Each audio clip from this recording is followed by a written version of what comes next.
네, 안녕하십니까. 명인들의 복귀 김동현입니다. 자, 우리 시장이 한 2주간 조정을 꽤 많이 받았습니다. 그리고 이제 시장이 반등의 발판을 오늘 좀 만든 듯한 모습이죠. 미국 시장도 그랬고, 미국 시장도 제가 계속해서 다이버전스가 나오고 있다. 나스닥 한 13,500, S&P 한 4,300 정도까지 조정을 열어놔야 한다. 오히려 빅테크주들도 미국 주식 하시는 분들도 비중 좀 축소해야 된다라고 얘기를 말씀을 드렸던 게 한 2, 3주 전이었던 것 같습니다. 미국도 조정이 그 정도 수준으로 나왔고, 우리 시장도 7월 26일 이 거래대금 회전율이 106%까지, 108%까지 나오는 좀 과수급이 좀 몰렸던 상황이 있죠. 그리고 주도주였던, 이전에도 말씀드렸다시피 많은 분들이 주도주가 자꾸 바뀐다 얘기하시는데요. 저는 지금도 제가 이 주식시장에 정말 오랫동안 이쪽에 몸담으면서도 왜 아직까지도 주도주가 그렇게 바뀐다는 얘기를 저는 하는지 납득이 잘 안 돼요. 주도주는 그렇게 쉽게 바뀌는 게 아니에요. 주도주가 바뀐다고 하는 건 한 시장이 끝난다는 얘기를 하는 것과 동일시 여겨도 되거든요. 근데 자꾸 2차전지라는 종목군을 많은 분들이 비싸다 하면서 놓치다 보니까 2차전지가 좀 그만 가고 다른 게 갔으면 하는 바람이 커서 그런지 모르겠는데, 아주 옛날부터 반도체가 뻔히 주도주인데도 계속 반도체는 꺾인다, 주도주 바뀐다 했던 게 과거에 5년 전, 10년 전에도 제가 늘 봐왔던 거고, 자꾸 주도주 바뀐다고 하는지 저는 잘 모르겠어요. 주도주는 쉽게 바뀌지 않아요. 만약에 한 시대를 풍미했던 주도주가 무너지면 시장이 무너지는 거예요. 한 시장이 무너지는 거예요, 그거는. 그러니까 지금 자리에서 주도주 바뀐다는 얘기는 되게 무서운 얘기고, 쉽게 주도주 바뀐다고 하면은 여러분 주도주를 팔고 주식을 다른 걸 뭘 삽니까? 그죠? 근데 자꾸 주도주 바뀐다고들 하시는데, 주도주 바뀌는 게 아니라 주도주가 꺾였기 때문에 시장이 약해진 거예요. 제가 전부터 에코프로 그룹주, 포스코 그룹주, 2차전지 선도주가 피크아웃 되면 시장 피크아웃이다. 그리고 그 구간에서 제 방송 오래 보신 분들 거의 약간 인이 박히게 들은 얘기가, 제가 뭐라고 늘 말씀드립니까? 주도주는 쉽게 바뀌지 않는다. 그죠? 이거 더 진하게 확실하게 여러분들께 말씀드려야겠다. 주도주는 쉽게 바뀌지 않습니다. 바뀌지 않는다. 명심하십시오. 주도주 쉽게 바뀌지 않습니다. 주도주가 꺾이면 시장이 꺾이는 겁니다. 주도주가 쉬면 시장이 쉬는 겁니다. 그 시대를 이끌어가는 게 주도주인데 왜 자꾸 주도주 바뀐다 얘기하는 거예요. 자, 이번에 7월 26일 2차전지, 누가 뭐라 해도 주도주인 2차전지 핵심주들이 과수요가 몰리면서, 이건 수급이에요. 수급. 이건 시장 수급입니다. 여기 헷갈리면 안 돼요. 시장 수급. 업종의 문제 아무것도 없어요. 시장 수급. 주식시장이죠. 주식시장. 기업의, 산업의 문제는 아무것도 없어요. 주식시장 수급이 과하게 몰리면서 2차전지가 이 시장 회전율이, 이거 중요한 거예요, 이런 거. 시장 회전율이 108%가 나왔어요. 공인 예탁금이 58조까지 올라왔는데 전체 거래대금이 60조 이상 나왔고, 포스코 홀딩스 한 종목의 거래대금이 8조 원이 나왔어요. 하루에 거래대금 8조 원이 나왔다고요. 주식시장이 평시에 좀 약간 재미가 없을 때 양시장 합해서 한 6, 7조 원 이렇게도 나오거든요. 근데 포스코 홀딩스 한 종목이 그날 8조 원 나왔으니까 이거는 쉽게 그러니까 유지될 수 없는 거래 대금이 나온 거예요. 그러니까 주식의 거래량이 유지가 되지 못하면 주식은 반드시 꺾여요. 그래서 7월 26일 날 2차전지가 단기 피크아웃 돼서 조정 들어갔죠. 조정. 2차전지 조정. 그러니까 주도주가 조정 들어간 거예요. 주도주 조정 들어가니까 시장 조정 들어가잖아요. 보시다시피. 그죠? 시장 조정 나왔죠. 주도주 조정하면 뭡니까? 욕심은 놀지 않는다. 탐욕은 부지런하다. 성실하다. 제가 늘 말씀드리죠. 순환매 나오는 거 아니에요? 순환매. 자, 주도주가 가는 장은 뭡니까? 이건 차별화. 자, 갑자기 지금 계획이 없던 걸 얘기하다 보면 그러니까 막 나와서 지금 막 말씀드리고 있는데 이게 제가 항상 이야기하는 거 있죠? 차별화는 늘 차별하다. 늘 차별화. 그러니까 차별화 장세는 없어요. 항상 주식시장은 차별화야. 오를 때는 가는 돈만 가요, 원래.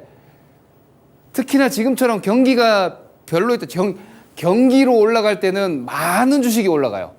경기가 좋아서 주식시장이 올라갈 때는 뭐 오지간한 주식들 다 올라갑니다. 근데 지금처럼 경기가 안 좋은 상황에서 주식시장이 올라가는 이런 시장은 특히나 가는 놈만 갑니다. 올라가는 것만 계속 가요. 이건 상시적인 거고요. 거의 상시적인 거예요.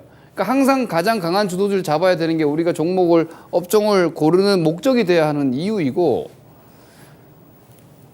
순환매는 지금 항상 제일 답답한 게 맨날 주도주 바뀐다 하면서 자꾸 밑에 있는 거 추천한다고 전문가들도. 순환매는요, 이번에 뭐야 화장품주 올라오니까 또 막 화장품주, 바이오주 올라오니까 또 막 바이오주. 아니라니까요, 여러분. 바이오 주도주 아니에요. 화장품 주도주 될 수가 없어요.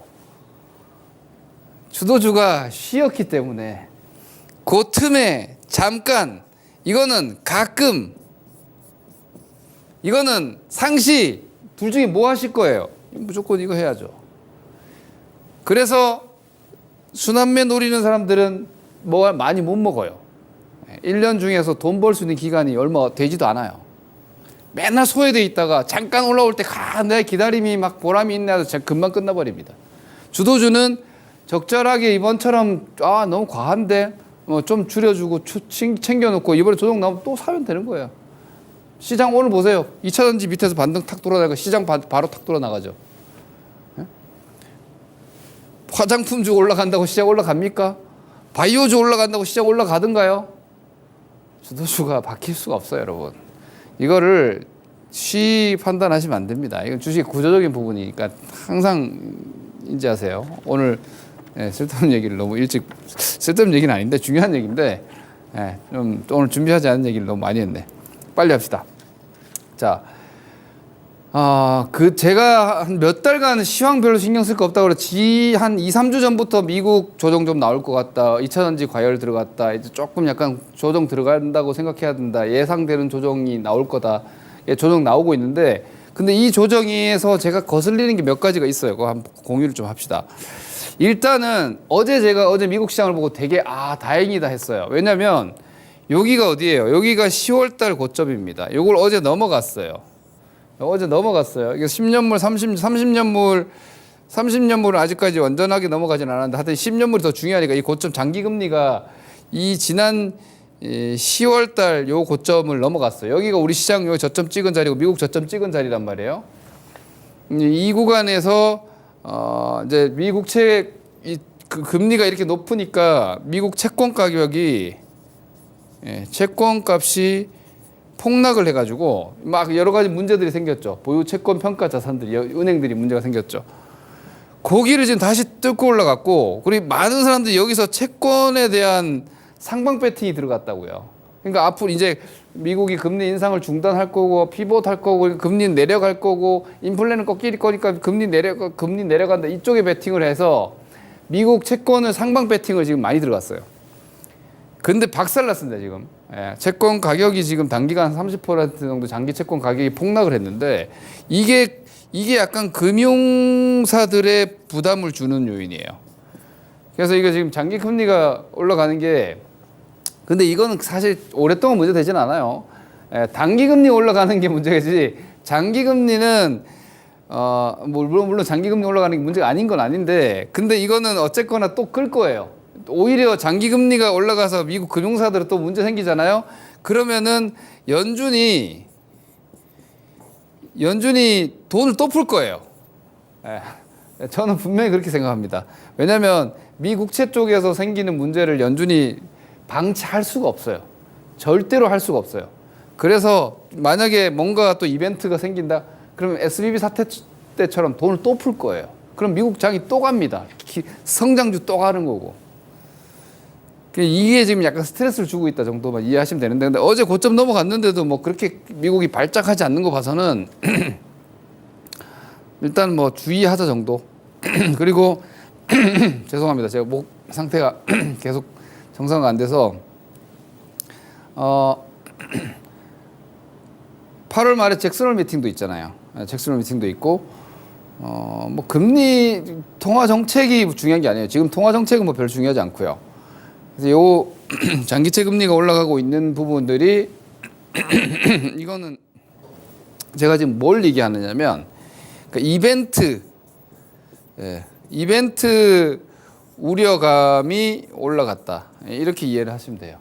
이게 이제 채권 가격이거든요. 그러니까 채권 가격 급락으로 인해서 이게 금융권이 보유하고 있는 채권 보유 자산 가치가 다시 또 막 곤두박질 치고 있는 거라서 금융권의 자산 건전성이 다시 약화되는 요인이 됩니다. 그래서 지금 무디스에서도 미국 은행들에 대한 추가적인 뭐 등급 전망 하향 이야기도 나오고 있고 하기 때문에 이 부분이 이벤트 우려가 사실 되게 무서운 얘기인데, 그죠? 이벤트 우려가 사실 좀 무서운 얘기인데, 이걸 어떻게 이해를 하시면 되냐면, 미국 장기채 금리가 좋다는 것은 미국 경기에 대해서는 여전히 긍정적인 거예요. 경기에 대해서는. 오히려 미국 경기는 여전히 좋아, 이쪽인 거예요. 그러니까 지금 뭔가 분위기가 살짝 바뀐 게, 불과 뭐 한 달 전까지만 하더라도 금융시장이 어떤 상황이었냐면 실물 경제가, 여러분 좀 어려울려나? 실물 경제가 지금 약간 불안정했던 상황이었고요. 전망도. 그리고 이제 오히려 실물 경제가 불안정했기 때문에 야, 이거 금융 완화할 거야. 피봇 할 거고. 금융 시장은 호전적이었어요. 근데 이게 지금 바뀌어 버렸습니다. 실물 경제가 괜찮아. 오히려 실물 괜찮아. 그 실물 괜찮아서 장기채 금리 올라오니까 금융이 불안정해. 이렇게 약간 바뀐 것 같아요. 우리 입장에서는 이 별로 안 좋아요. 우리 주식투자 입장에서는 이거 별로 안 좋은 환경이에요. 차라리 실물이 불안정해도 금융이 좋은 게 우리 자산이, 주식 자산이 올라가니까 좋은 건데, 지금 약간 실물 경제 상황이 오히려 좀 더 안정화되고 경기 전망이 강화되면서 장기 금리가 올라가면서 이 금융사들의 자산 평가액이, 채권 가격이 곤두박질 치고 막 이러면서 이게 또 약간 불안정해서 이게 또 뭐 어딘가에 또 뭐 터지는 거 아니야? 약간 이런 스트레스가 생겼다. 요게 지금의 오늘 오전까지 떨어졌던 하락의 요인 중에 하나였습니다. 이렇게 이해하시면 되겠고. 근데 이거는 FOMC 문제는 아니에요. 9월 20날 FOMC가 있는데 동결 확률이 86.5%예요. 그러니까 이번 회의에서는 거의 동결로 보고 있는 겁니다. 다음 회의가 11월 1일 날 있는데, 어제 저녁에 지난 회의 의사록 나오고 인플레 우려 좀 더 한다, 금리 좀 더 올려야 된다, 이런 얘기들 나오니까 아이고 죄송합니다. 제가 계속 지금 목이 칼칼해서 11월 1일 날 회의에서 한 30% 정도로 올라갔어요. 인상 확률이 25bp 인상 확률이. 그렇지만 11월 회의도 뭐 70%는 동결 전망이니까 지금 금리를 더 올릴까 봐 걱정하고 있는 건 딱히 아니에요. 그래서 뭐 어제 FOMC 회의 때문에 떨어졌다 그것도 좀 맞지 않는 말이고요. 그냥 장기채 금리에 대한 걱정이다, 이렇게 이해를 하시면 돼요. 그래서 이번은 뭐 FOMC 회의에 대한 긴장감은 아니에요. 오히려 잭슨홀 미팅에서 이런 전반적인 경제 전망이나 통화 정책의 방향에 대해서 뭔가 또 얘기해서 혹시라도 시장에 스트레스 주는 거 아닌가? 이런 우려도 좀 있거든요. 그리고 이제 8월 24일 날 엔비디아 실적 발표도 있어서, 엔비디아 실적 발표가 좋으면 평타예요. 지금 상황은. 만약 예상보다 좀 결과가 안 좋거나 전망이 기대보다 좀 낮으면은 오히려 엔비디아도 갭을 메꾸러 가야 되는 상황. 제가 지난주에는 엔비디아 한번 반등 자리라고 말씀드렸잖아요. 반등했죠. 근데 24일까지 실적 발표 앞두고는 많이 못 올라갈 거란 말이에요. 미국 시장도 지금 반등이 좀 제한적인 상황이 돼 있어요. 미국도 반등권 들어와 있는데, 근데 이런 스트레스가 지금 조금 생겨 있어요. 뭐 그런 상황이라고 보시면 될 것 같습니다. 그리고 이제 근데 제가 아까 이벤트 말씀드렸는데, 뭐 지금으로서는 하이힐드 스프레드 같은 건 지금 별 문제가 없습니다. 이게 하이힐드 스프레드가 3.85 수준이면 이거 이제 미국 그 하이힐드 쪽, 다시 말해서 정크 등급의 회사채 금리와 미국채, 안정적인 미국 장기채와의 금리 차이인데, 이게 3.85 정도면 뭐 전혀 문제 없습니다. 그래서 이 부분이 시장에 크게 뭐 스트레스 주고 있지도 않다, 이렇게 이해를 하시면 됩니다. 잠깐 사이에 물병이 생겼죠? 네. 자, 그리고 이런 정도로, 그러니까 지금 긴장감, 말 그대로 장기물 금리, 미국 장기채 금리가, 한 주식 하시는 분들 채권 좀 어려워해요. 채권 얘기하면 되게 뭔가 나랑 상관없는데 이렇게 생각하실 수도 있는데 상관이 있습니다. 미국채 장기적인 등락과 가격의 등락과 금리의 등락은 전체 글로벌 주식시장을 다 뒤바꿀 수 있기 때문에, 제가 옛날에 이렇게 말씀드린 적 있죠. 자산시장은 기초자산들에 따라서 이렇게 탑사듯이 이렇게 변동성 위험 자산으로 이렇게 올라간다, 이렇게 말씀드렸는데, 제일 밑에 뭐가 있냐? 여기에 달러가 있어요. 미국 여기 달러가 있는 거예요. 제일 밑에. 그리고 그 위에 이제 미국채, 미국채가 있는 거고, 여기 있는 거고, 그 다음에 이제 미국 주식이 있는 거죠. 미국 주식, 미국 주식 있고, 그리고 그 위에 이제 미국 주식에 준하게 뭐 유럽이나 선진국 주식 시장이나 채권 시장이 있고, 그리고 이머징 주식 시장이 있고, 그럼 하이힐드 시장이 있고, 뭐 이런 쪽으로 이렇게 고위험 자산, 위에 이제 비트코인 같은 게 이제 가상 자산, 이런 게 이렇게 있겠죠. 이렇게 돼 있는 거거든요. 그래서 이 밑에서 흔들려 버리면은, 그 달러가 흔들리고 미국채가 흔들려 버리면 이거는 그냥 가루가 되는 거예요. 그래서 아주 중요해요. 알고는 있어야 됩니다. 어떻게 상황이 돌아가는지를 이해하고 있어야지. 지금은 이런 그 기초가 될 수 있는 장기채가 뭔가 변동이 생기니까 다 같이 금융시장이 지금 약간 움찔한 겁니다. 이것도 뭐 터지는 거 아니야? 약간 이런 상황인 거지.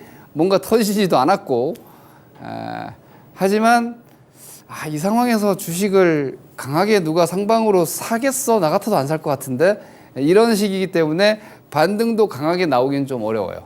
장세 자체가 이렇게 좀 무거워져 있다는 걸 이해하셔야 되고, 그리고 중국에서도 마찬가지. 지금 제가 볼 때는 미국채 장기물 금리가 한 4.2에서 4.3, 그리고 우리나라 채권 금리도 우리나라도 한 3.5 이상에서 뭐 자꾸 터져요.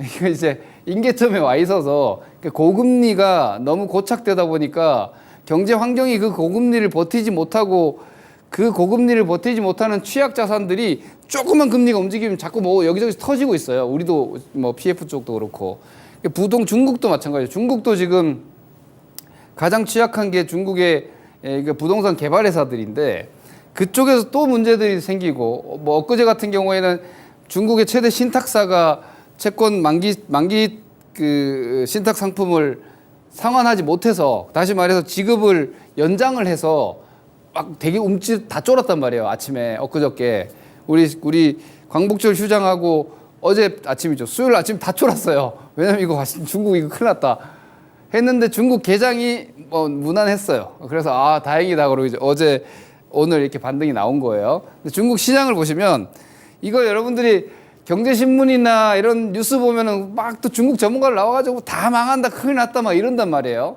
그리고 우리나라 언론은 특히나 중국에서 문제가 되면은 좀 막 세게 때리는 경향이 있어요. 우리가 주식 투자하는 사람은 상황을 객관적으로 봐야 돼.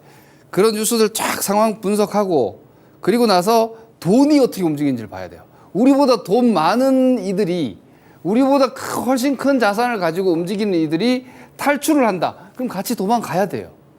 거기서 싸우면 안 돼. 근데 그네들이 평온하다. 근데 우리는 도망가면 안 되는 거예요. 배가 떠나버려요. 지금 보시면은 중국 시장 아직 별 문제 없다. 왜냐하면 이게 문제가 된다라면은 중국 금융사들, 뭐 건설사들 다, 그리고 중국의 금융 시스템적인 문제가 생기고 뭐 이렇게 되면은 이게 여기 있을 수 있겠습니까? 떨어지지. 그죠? 예, 외국인 투자들 다 빠져버리고 뭐 이렇게 되겠죠. 그것도 좀 과한 우려인 것 같고요. 그리고 이게 중국 건설은행인데요. 중국은 이제 공상은행, 중국은행, 건설은행이 다 국유은행이에요. 이 건설은행은 말 그대로 중국 건설업에 주로 이제 자금을 대출을 하고 거래하는 건설은행인데 뭐 다른 일반 은행들도 많이 하지만 대표적으로 제 건설은행을 보여드리는 거예요. 뭐 저점도 안 깼잖아요. 그죠? 최근에 좀 떨어지긴 했어요. 반응이 좀 있긴 했습니다. 좀 불안정한 모습들이. 하지만 저점이 어디 여기고 작년 저점이고요.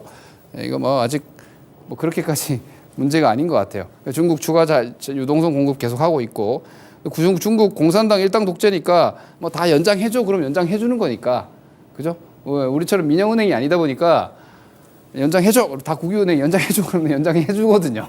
지난번에 뭐 에버그란데도 그런 식으로 넘어갔잖아요. 그리고 나서 이제 시간 여유를 두고 뭐 상환할 것들 계속해서 하고 뭐 이런 식으로 하면서 지연시킬 수 있기 때문에 아직까지 뭔가 폭탄이 터지지는 않은 것 같습니다. 그래서 조금만 이상하면 지금 막 자꾸 위기설이 나오고 그리고 저도 지금 미국 장기채 같은 걸 움직이는 건 예의주시하고 있는데 아직 그렇게까지 문제는 아닌 것 같다. 하지만 안도만 할 건 아니에요. 제가 또 거슬리게 보는 부분 중에 하나가 제가 시황 거슬린다 그러면 걱정하는 분들이 많던데 그러니까 말씀드리는 정도로 보세요. 제가 전에 이 시간을 통해서도 계속해서 얘기했던 게 있죠. 외국인들이 2022년도 6월 달 이후에 선물을 어떻게 하고 있었냐면 이게 빨간색이 외국인 선물 수급이거든요. 그 전에 이제 금리 인상 전망하고 막 긴축할 때 외국인들이 선물을 쭉 뺐어요. 우리 시장도 떨어지니까 이머징 시장이니까 외국인들은 주식을 다 팔고 떠나는 게 아니기 때문에 하방을 전망하거나 하방을 예상하거나 혹은 그 포지션을 구축을 할 때 기본적으로 무조건 선물 매도 때리고 시작하거든요. 왜냐하면 해칭을 해야 되니까. 그들은 가지고 있는 국내 자산이 30% 수준이니까 그걸 다 팔고 나갈 수 없잖아요. 우리는 주식시장에서 뭔가 이상하면 주식 다 팔아버리면 되잖아요, 개인은. 근데 외국인 그렇게 할 수 없기 때문에 하방을 지수 선물 옵션 가지고 해칭을 해요. 특히 선물로. 그래서 선물을 여기서 이렇게 팔았다가 작년 6월 이후부터는 요 마지노선을 깨지 않았어요. 수급선인데 이게. 그러니까 여기 수급을 더 이상 팔지 않았거든요. 그리고 요 폭이 한 3조 원 정도 금액으로 한 3조 원 정도에서 샀다 팔았다 하면서 지수를 제한적 구간에서 묶어놨어요. 외국인들이. 근데 이게 지금 밑으로 빠졌어요. 이게 지금 그렇죠. 이게 좀 아직 좀 찜찜해요. 외국인들이 그동안 1년 이상을 지켜오던 이 수급 마지노선이 추가로 한 2조 원 정도를 더 뺐어요. 매도를 더 쳤다는 얘기죠. 선물 매도를 지금 한 2조 원 정도 더 쳐놨고 이걸 빨리 환매해서 이 안으로 들어와야 조금 편안할 것 같은데 오늘도 외국인이 선물 환매를 많이 안 했거든요. 이게 좀 거슬리는 부분이에요. 이게 제가 지금 미국 국채 시장이랑 이런 거 보면서 이거 뭔가 좀 거슬리는데 주식을 편하게 막 수익률 극대화로 가기에 제가 항상 이야기하죠. 주식 투자자가 시황을 보는 이유는 내 주식이 시장에 다리 걸려서 다 넘어질까 봐. 그래서 시장이 폭삭 주저앉아 버리면 내 주식도 뭐 별다른 힘 없기 때문에 같이 떨어진단 말이에요. 그러니까 이거는 기업 분석적 측면이 아니라 시장이 주식 시장 시세 판도를 바꿀 수 있는 요인이냐를 판단하는 게 시황인데 지금 그게 조금 제 기준으로는 편치 않아요. 뭐 예를 들어서 제가 작년 한 연말부터 올해 한 7월 달까지는 이거 걱정하지 마세요. 시장 볼 필요도 없어요. 그냥 종목 보고 가세요. 주도주 가세요. 2차전지 그냥 가면 됩니다. 이렇게 왔잖아요. 근데 지금 7월 하순부터 그냥 기술 분석 정도의 예상 조정이었는데 이게 조정이 전개가 되면서 채권 금리 올라가고 외국인 선물 포지션 빠지고 이런 부분들이 불편한데 기대 수익률을 좀 낮추고 봐야 되겠고 방망이 조금씩 짧게 잡으면서 반등 한번 나오면은 현금도 조금 확보할 필요도 있을 것 같고 수익률 극대화로 달리는 것만 볼 게 아니라 뭔가 시황의 흐름이 안정이 되는 걸 좀 확인될 때까지는 8월 남은 기간 전략을 조금 유연하게 가져가야 될 필요가 있겠다는 생각을 합니다. 제가 제가 시황을 이렇게 얘기하면 좀 무서워하는 분들이 계실 수 있는데 이게 제가 보고 있는 지금 현재 약간 중기적 뷰이고요. 단기로 가서 이렇게 마감하면 여러분 너무 무서울 것 같으니까 단기로는 오히려 반대예요. 오히려 반대. 아직 아무것도 터지지 않았다.